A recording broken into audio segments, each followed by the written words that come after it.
ఈ మధ్య హైదరాబాద్ మరియు చుట్టుపక్కల ప్రాంతాలలో కల్తీ కళ్ళు తాగి ఆరోగ్యం పాడయ్యి ఎర్రగడ్డ మానసిక హాస్పిటల్ లేదంటే ఉస్మానియా గాంధీ నిమ్స్ అన్ని రకాల ప్రైవేట్ హాస్పిటల్లో పేషెంట్ పడడం అనేది చూస్తున్నాం.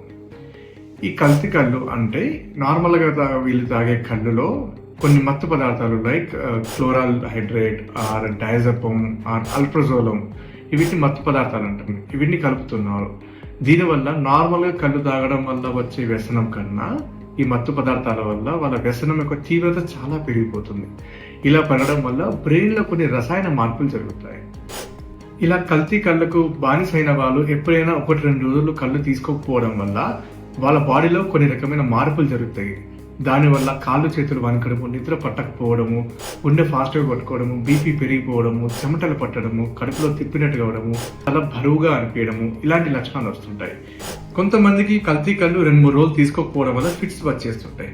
ఇంకొంతమందికి మాత్రం మానసిక లక్షణాలు వచ్చేస్తుంటాయి. మానసిక లక్షణాలు అంటే విపరీతమైన కోపం కలగడము, భయం కలగడము, భయంలో ఎవరో వస్తున్నట్టుగా, ఎవరో చంపేద్దామని ప్లాన్ చేస్తున్నట్టుగా, చుట్టుపక్కలంతా నెగిటివ్ జరుగుతున్నట్టుగా, పక్కనే ఎవరో ఉన్నట్టుగా, వాళ్ళలో వాళ్ళు మాట్లాడుకోవడము, నవ్వుకోవడము, కోప్పడము, చెవులలో మాటలు వినిపించడము, కళ్ళ ముందు ఎవరో కనిపిస్తున్నట్టుగా భ్రమపడ్డము ఇలా జరుగుతుంటాయి.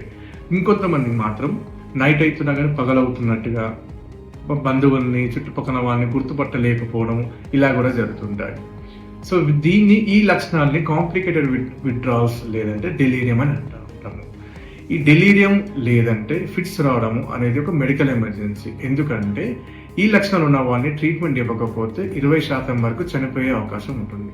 సో ఈ లక్షణాలు మీకు తెలిసిన వాళ్ళు ఎవరికైనా ఉంటే ఖచ్చితంగా నియర్ బై సైకియాట్రిస్ట్కి చూపించుకోండి, లేదంటే ఏదైనా హాస్పిటల్కి వెళ్ళి చూపించుకోండి అండ్ ట్రీట్మెంట్ తీసుకోండి. Thank you.